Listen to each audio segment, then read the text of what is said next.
जय हिंद आप सभी को। आप सभी का हमारे YouTube चैनल पर बहुत बहुत स्वागत है।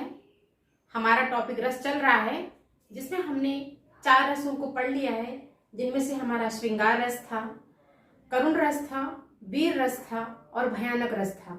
4 रसों को हमने पढ़ लिया है और आज की क्लास में जो आगे के जितने भी रस बचे हैं वो आज की क्लास में हम पढ़ेंगे। तो हमने जो है पहले से बोर्ड पे लिख दिया है, ताकि हमारा भी और आपका दोनों का समय बच सके और कम समय में हम आपको ज़्यादा से ज़्यादा कंटेंट दे सके। तो आज की क्लास में जो है हम समझेंगे। तो देखते हैं विभत्स रस। विभत्स रस का जो स्थायी भाव होता है वो क्या होता है? वो जुगुप्सा होता है। जुगुप्सा का मतलब क्या होता है? घृणा होता है। तो इसमें है घृणा उत्पन्न करने वाले अमांगलिक, अश्लील या गंदे दृश्यों अथवा वस्तुओं के चित्रण से विभत्स रस उत्पन्न होता है।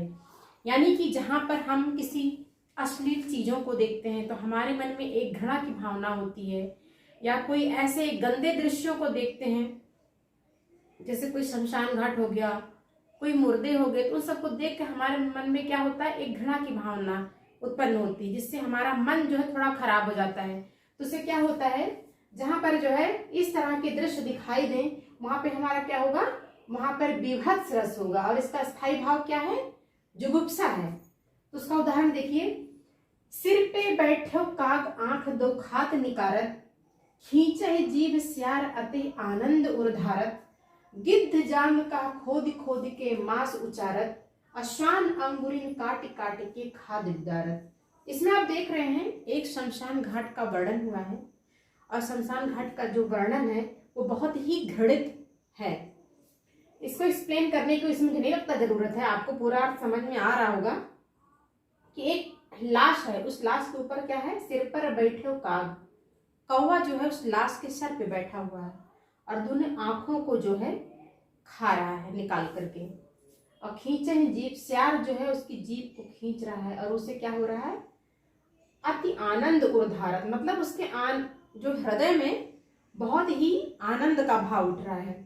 और गिद्ध जांग का खोद खोद के मांस उचार, गिद्ध जो क्या है उसकी जांघों को जो है खोद रहा है, और स्वान अंगुलिन काटी काट के खाद विदारत, और जो कुत्ता है वो क्या कर रहा है? उसकी अंगुलियों को जो है काट रहा है। इस प्रकार से देखें तो ये एक बहुत ही घृणित दृश्य का जो है यहाँ पे क्या हुआ है? वर्णन हुआ है। तो इस प्रकार से हमारा इसमें क्या होगा? विभत्स रस होगा।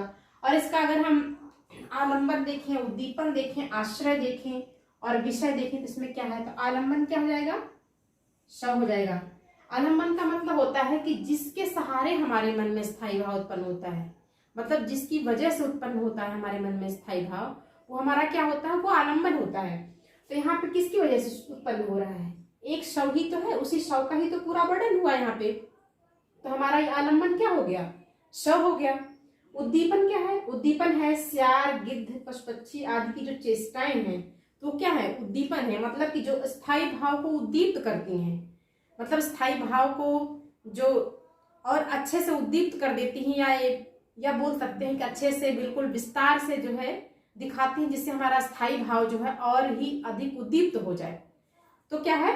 वो हमारा उद्दीपन होता है। इसमें गिद्ध, स्यार आदि की जो चेष्टाएं हैं कि कोई जो है उसके सर पे बैठ करके आंखों को निकाल रहा है, और जो है स्यार जो है क्या कर रहा है? उसकी जीभों को खींच रहा है, गिद्ध उसकी जांघ को खोद रहा है। इस प्रकार जो पशु पक्षियों की जो चेष्टाएं, घृणित चेष्टाएं हैं, वो क्या है? उसमें वहां पर क्या है? वो उद्दीपन का काम कर रही है। और आश्रय क्या है? यहाँ पे हरिश्चंद्र है, क्योंकि वो जो शमशान घाट का जो वर्णन हो रहा है वहां पर जो है वो हरिश्चंद्र वहां पे हैं, और वहां पे जो है आश्रय का मतलब क्या होता है? आश्रय वह होता है जिसके मन में स्थायी भाव उत्पन्न होता है, वो क्या हो गया? वो आश्रय हो गया। और विषय क्या है? जिसके प्रति स्थायी भाव उत्पन्न होता है। तो इसमें क्या है? इसमें आश्रय हरिश्चंद्र है और विषय क्या है? शमशान घाट है, क्योंकि हरिश्चंद्र जो है, हरिश्चंद्र के मन में क्या है? शमशान घाट के प्रति क्या है? एक घृणा की भावना जो है उत्पन्न हो रही है। तो आशा करती हूँ कि आपको ये पूरा समझ में आया होगा। एक उदाहरण और देख लेते हैं। इसमें भी हमारा क्या है? आंखें निकाल उड़ जाते, क्षण भर उड़कर आ जाते, सजीव खींच कर कौवे चुगला चुगला कर खाते, भोजन में शान लगे मुर्दे थे भू पर लेटे, खा मांस चाट लेते थे चटनी संभलते बेटे। इसमें भी हमारा क्या है? घृणा का भाव उत्पन्न हो रहा है, क्योंकि यहाँ पे एक घृणित वस्तु या घृणित दृश्य का वर्णन हो रहा है। तो जहाँ पे घृणित वस्तु या घृणित दृश्य का वर्णन होगा तो वहां पे क्या होगा, हमारा विभत्स जो है रस होगा। तो उसमें भी एक शव का वर्णन किया गया है कि शव में क्या है, आंखें निकाल उड़ जाते, छरबड़ उड़कर आ जाते, मतलब शव की जो आंखें हैं वो निकाल करके क्या है, पक्षी उड़ जाते थे, फिर उड़ करके फिर वापस आ जाते थे। और शव जीभ खींच कर कौवे, शव का जो जीभ है उसको खींच करके कौवे चुभला चुभला कर खाते, मतलब बहुत ही मजे से खाते बोल सकते। भोजन में श्वान लगे, भोजन में क्या है, कुत्ते लगे हुए हैं। और मुर्दे थे भू पर लेटे, क्योंकि शव को क्या जमीन पर रखा हुआ है और कुत्ते क्या है, खाने में लगे हुए हैं। और खा मांस चाट लेते थे, मतलब मांस को खाते थे और चाट लेते थे, चटनी सम बहते बेटे। और उसके जो रक्त हैं उसको भी क्या करते, चाट लेते थे। इस प्रकार से क्या है, यहाँ पर एक घृणित वस्तु का क्या है, वर्णन किया गया है। इसमें अगर संचारी भाव देखा जाए तो संचारी भाव इसमें क्या होता है, घृणा होता है, भय होता है, एक आवेग होता है, और मतलब एक अंदर से घृणा की भावना के कारण जो जो चेष्टाएं शरीर में उत्पन्न होती हैं, जैसे बोल सकते हैं हम कि जब हमारे अंदर घृणा, तो हमारे क्या होता है, रोए भी खड़े हो जाते हैं किसी घृणित वस्तु को देख करके। तो हमारी जो शारीरिक चेष्टाएं हैं घृणा की दृश्य को देख करके, वो हमारा किस में आते हैं, वो हमारे संचारी भाव में आते हैं। और संचारी भाव कितने होते हैं, 33 होते हैं। इस प्रकार से देखा जाए इसमें जो है आलंबन भी अगर देखा जाए तो आलंबन भी इसमें क्या है, शमशान घाटी है, क्योंकि आलंबन क्या होता है, जिसको देख करके मन में जो है क्या हो जाए, अस्थाई भाव की भावना जग जाए, तो क्या हो जाएगा, वो आलंबन होगा। जिसके सहारे हमारे मन में स्थायी भावना उत्पन्न होती है तो आलंबन होगा। तो यहाँ पर भी क्या है, शमशान घाट का जो दृश्य है, वहां पे जो मुर्दे रखे हुए हैं उनको देख करके मन में जो भावना हमारी उत्पन्न हो रही है वो क्या हो गया हमारा, वही हमारा आलंबन हो गया। तो आशा करती हूँ कि आपको जो है समझ में आया होगा। इसको नोट कर लीजिए और आगे हम दूसरे रस की तरफ चलते हैं। हमारा दूसरा रस है अद्भुत रस। और अद्भुत रस का जो स्थायी भाव होता है वो क्या होता है, विस्मय और आश्चर्य, मतलब विस्मय या आश्चर्य होता है। और इसमें अद्भुत रस होता क्या है कि चकित कर देने वाले दृश्यों या प्रसंगों के चित्रण से क्या होता है, अद्भुत रस होता है। मतलब जहां पर जो भी दृश्य देख करके हम आश्चर्यचकित हो जाते हैं तो वहां पे हमें क्या होगा, वहां पर अद्भुत रस होगा। जैसे चकित कर देने वाला अगर दृश्य है तो क्या हो जाएगा, उसमें आलंबन हो जाएगा। और उनकी जो चेष्टाएं या वर्णन हो क्या हो जाएंगे, उद्दीपन विवाह हो जाएंगे। आलंबन हमने अभी आपको बताया था कि स्थायी भाव जो होता है, स्थायी भाव को उत्पन्न करने का जो कारण होता है वो क्या होता है, वो आलंबन होता है। और जो उनकी चेष्टाएं होती हैं वो क्या होती हैं, वो उद्दीपन विवाह होती हैं। जैसे राणा ने सोचा इस पार, तब तक चेतक था उस पार। ये क्या है, ये अपने आप में क्या है, अद्भुत ही है। तो क्या हो जाएगा, इसमें अद्भुत रस हो जाएगा। लेकिन अगर इसमें अगर आप अलंकार देखेंगे, अगर आप हमारा अलंकार का वीडियो नहीं देखे हैं तो आप देख लीजिएगा। अगर इसमें अलंकार देखा है, इसमें कौन सा अलंकार है, इसमें अतिशयोक्ति अलंकार है। ज्यादा हो तो नोट कर लीजिए इसको, कौन सा अलंकार है, अतिशयोक्ति, अतिशयोक्ति अलंकार है। राणा ने सोचा इस पार, तब तक चेतक था उस पार। और हमारा दूसरा उदाहरण है, बिनु पद चले सुने बिनु काना, कर बिनु करम करे विधि नाना, आनन रहित सकल रस भोगी, और बिन बाणी वक्ता बड़ जोगी। तो इसमें कौन सा है जो है रस है, इसमें भी अद्भुत रस है, क्योंकि ये भी क्या है, आश्चर्य की बात ये ना कि जिसके पास पैर नहीं है वो चल रहा है, और जिसके पास कान नहीं है वो क्या कर रहा है, सुन रहा है, और जिसके पास हाथ नहीं है वो भी अपने सारे कार्य कर रहा है, और जिसके पास मुख नहीं है वो भी सारे रसों का क्या कर रहा है, पान कर रहा है। और बिन बाणी वक्ता बड़ जोगी, जिसके पास मुख भी नहीं है वो भी जो है क्या है, बहुत बड़ा वक्ता है। तो क्या है, ये अपने आप में क्या है, अद्भुत है, इसलिए क्या हो जाएगा, ये अद्भुत रस हो जाएगा। और इसमें भी अगर अलंकार आप देखेंगे तो क्या हो जाएगा, इसमें विभावना अलंकार होगा। कौन सा अलंकार है इसमें, विभावना। अगर आप हमारा अलंकार का वीडियो नहीं देखे हैं तो आप जाके देख लीजिएगा। इसमें क्या होगा, विभावना अलंकार। ये हमारा अतिशयोक्ति अलंकार में आएगा। और ये हमारा क्या हो जाएगा, विभावना अलंकार में आएगा। विभावना अलंकार मतलब क्या होता है कि जहां संभावना ना हो फिर भी काय हो, वो क्या होता है, वो विभावना अलंकार होता है। और अतिशयोक्ति होता है जहां किसी चीज को बढ़ा चढ़ा के वर्णन किया जाता है, वो क्या होता है, वो अतिशयोक्ति अलंकार होता है। तो ये दोनों जो उदाहरण हैं ये अद्भुत रस के अंतर्गत आएंगे, लेकिन अगर इसमें आपको अलंकार पूछा जाएगा तो इसमें अतिशयोक्ति अलंकार होगा और इसमें विभावना अलंकार होगा। तो इसको नोट कर लीजिए। आगे भी हम देख लेते हैं, हास्य रस को पढ़ते हैं। हमारा 7वां रस है हास्य रस। हास्य रस का स्थायी भाव क्या है, हास्य या हंसी। और इसका क्या, अनुचित आचरण विकृत चेष्टाओं के चित्रण से हास्य रस होता है। अनुचित आचरण मतलब कि वो आचरण जो समाज के अनुकूल ना हो करके समाज के प्रतिकूल हो और ऐसा हो जिसको देख करके लोग हंसे, तो क्या हो जाएगा, वो हास्य रस में आएगा। वही क्या हो गया, हमारा अनुचित जो है आचरण हो गया। और विकृत चेष्टाएं, विकृत चेष्टाएं मतलब क्या होता है कि किसी भी जो है पात्र का या किसी भी दृश्य का एक ऐसी दृश्य की एक ऐसी चेष्टा जो समाज के नियमों के क्या हो, प्रतिकूल, अनुकूल ना हो, प्रतिकूल हो, तो क्या हो जाएगी, वो विकृत चेष्टा के अंतर्गत आएगी। और ये अनुचित आचरण और विकृत चेष्टा जो होता है, इसका अगर चित्रण कहीं भी होता है तो क्या होगा हमारा, वो हमारा हास्य रस के अंतर्गत आएगा। और हास और उपहास का जो पात्र होता है वो क्या होता है, वो आलंबन विभाव होता है। और हंसा देने वाली जो चेष्टाएं हैं वो क्या होंगी, वो उद्दीपन विभाव में आएंगी। इसका उदाहरण है, बुरे समय को देखकर गंजे तू क्यों रोए, किसी भी हालत में तेरा बाल न बांका होए। तो क्या हो जाएगा इसमें, बुरे समय को देखकर गंजे तू क्यों रोए। इसमें गंजा क्या है, हंसी या उपहास का जो पात्र है क्या है, इसमें गंजा है। और हंसा देने चेष्टाएं क्या है, किसी भी हालत में तेरा बाल न बांका हो, मतलब बुरे समय में भी तेरा क्या है, बाल कोई बांका नहीं कर पाएगा। मतलब तुम्हारे सर पर तो कोई बाल ही नहीं है तो उसका कोई क्या कर पाएगा। तो ये जो है, ये जो चेष्टाएं हैं इसमें वो क्या है, वो हमारा उद्दीपन विभाव के अंतर्गत आएंगे। दूसरा है आधा पात बबूल का, तामे तनिक पिसान, लाला जी करने लगे छठे समासे दान।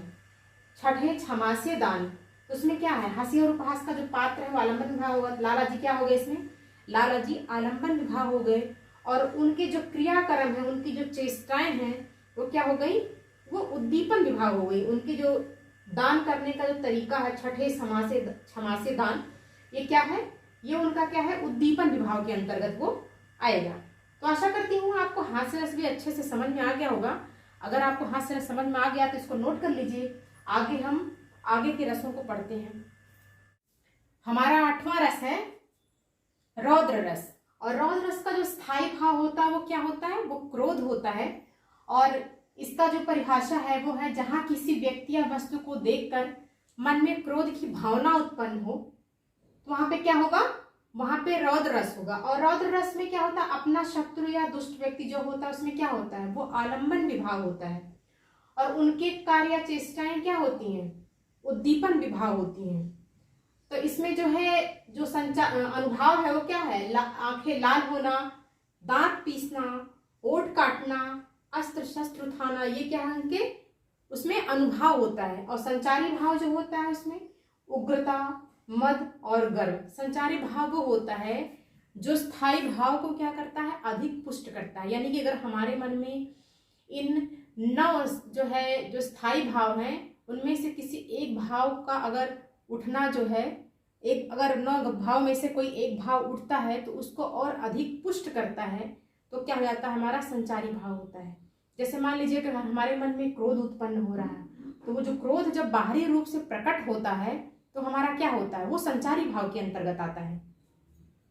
इसमें जैसे उदाहरण देख लिए, जो तुम्हार अनुशासन पामो, कंतुक यू ब्रह्मांड उठाओ, कांचो घट जिमडारो फोरी, सको मेरु मूलक जिमितोरी। इसमें जो प्रसंग है ये सीता स्वयंवर का है।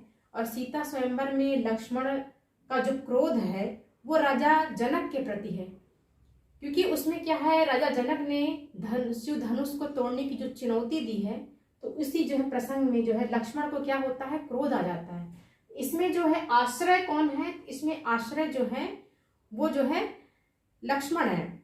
और किनके प्रति जो है विषय कौन है, इसमें राजा जनक है। और इसमें संचारी भाव आपको क्या दिखेगा, मद मिलेगा, गर्व मिलेगा, ये सब इसमें क्या मिलेगा, इसमें संचारी भाव मिलेगा। और इसमें जो उद्दीपन, अगर इसमें उद्दीपन की बात की जाए कि इसमें उद्दीपन क्या है, इसमें उद्दीपन जो है वो क्या है, वो शिव का जो है वो धनुष है। इस प्रकार से क्या है हमारा रौद्र रस जो है, हमारे जो रौद्र रस में जो आपको लक्षण दिखेंगे, एक आलंबन, उद्दीपन और अनुभाव और संचारी भाव कौन कौन से हैं, तो अगर इस तरह के लक्षण आपको दिखते हैं तो क्या होंगे, वो रौद्र रस के अंतर्गत आएंगे। एक उदाहरण इसमें और देख लेते हैं।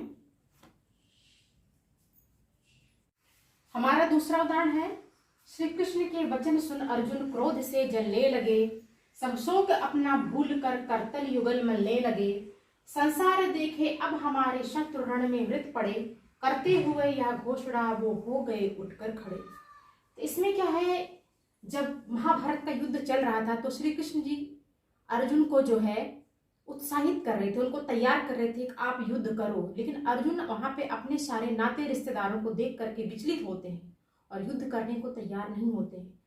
श्री कृष्ण के द्वारा बहुत ही ज्यादा समझाने के बाद जो है फिर वो युद्ध के लिए तैयार होते हैं। तो वही वचन यहाँ पे कहा गया है कि श्री कृष्ण के वचन सुन अर्जुन क्रोध से जलने लगे, सब शोक अपना भूल कर करतल युगल मलने लगे, संसार देखे अब हमारे शत्रु रण में मृत पड़े, और करते हुए यह घोषणा वो हो गए उठकर खड़े। तो इसमें क्या है, हमारा रौद्र रस है कि अर्जुन को जब कृष्ण के वचन को सुनकर अर्जुन को क्या आ जाता है, क्रोध आ जाता है। और जब क्रोध आ जाता है तब वो उठकर खड़े होते हैं और युद्ध के लिए तैयार हो जाते हैं। तो इस प्रकार से अगर हम देखें, इसमें रौद्र रस में हमारा स्थायी भाव क्रोध होता है, और जहां पर किसी व्यक्ति वस्तु को देखकर मन में क्रोध की भावना उत्पन्न हो तो वहां पे रौद्र रस होता है। और आपको हमने 2 उदाहरण बता दिए। अब अगले रस को जो है देखते हैं, आप इसको नोट कर लीजिए। इसमें अगर संचारी भाव देखेंगे तो संचारी भाव में इसमें भी हमारा क्या आएगा, क्रोध आएगा, मद आएगा, गर्व आएगा, घमंड आएगा, ये सब क्या है इसमें संचारी भाव है। इसको नोट कर लीजिए। नवा रस है शांत रस, और शांत रस का जो स्थायी भाव होता है वो क्या होता है, निर्वेद होता है। शांत रस क्या होता है, मन में संयम, शांति या वैराग्य जागृत करने वाले प्रसंगों के चित्रण में क्या होता है, शांत रस होता है। मतलब जो सुनने में हमें मन को शांति मिले या जिस चीज को देखने में हमें मन को शांति मिले, वहां पे क्या होगा, वहां पे शांत रस होता है। जैसे ममता मूर्ति अहिंसा प्रतिमा, स्थाविर शांत थे, शांत पवन था, चंचल कहीं नहीं था कुछ भी, शांत शब्द था, शांत गगन था, भिक्षु मंडली शांत राजा का घर था, शांत त्वरित बहने वाला निर्झर जल था, क्लांतिहीन बाड़ी अशोक की, मैं विमूढ़ हूं मुग्ध प्राण दिशा चाहिए। ये जो लिखा गया है ये उस समय का है जब सम्राट अशोक जो है क्या करते हैं, जब युद्ध के बाद जो है उनको ये महसूस होता है कि हमने जो है बहुत गलत किया, और वो अपने कर्मों से, अपने उन्होंने जो किया था उसका जब उनको पछतावा होता है, कलिंग के युद्ध में उन्होंने जितने भी लोगों को मरवाया था तो सब देख करके वो क्या हो जाते हैं, बहुत दुखी हो जाते हैं। फिर उनको शांति प्राप्त करने के लिए वो कहा जाते हैं स्थाविर। स्थाविर क्या होता है, बौद्ध भिक्षु जो होते हैं, तो क्या वो बौद्ध भिक्षु होते हैं उनको क्या आता है, उनको स्थाविर कहा जाता है। तो उनके पास जाते हैं, किसके लिए, शांति के लिए जाते हैं।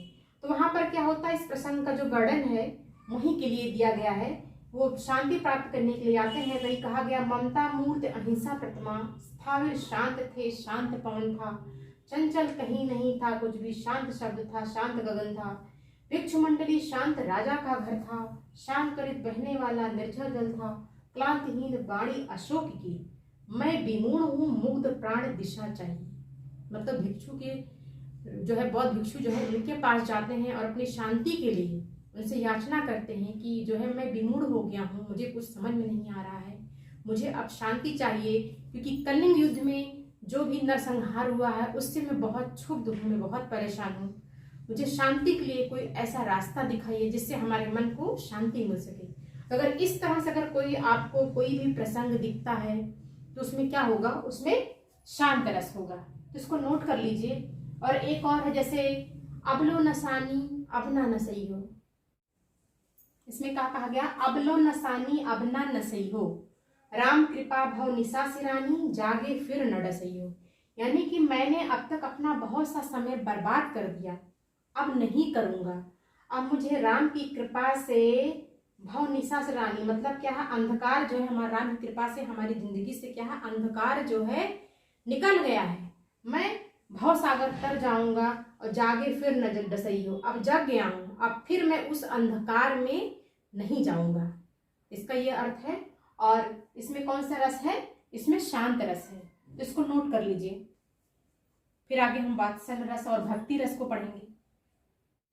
हमारा जो अगला रस है वो कौन सा है? वात्सल्य रस है। और वात्सल्य का जो स्थायी भाव होता है वत्सलता होता है, या आप अनुराग भी बोल सकते हैं, दोनों होता है। वत्सलता या अनुराग दोनों भी। अगर मान लीजिए पेपर में पूछता है कि वात्सल्य रस का स्थायी भाव क्या है, ऑप्शन में वत्सलता ना दे करके अनुराग दिया है तो भी आपका सही होगा, यानी वत्सलता या अनुराग।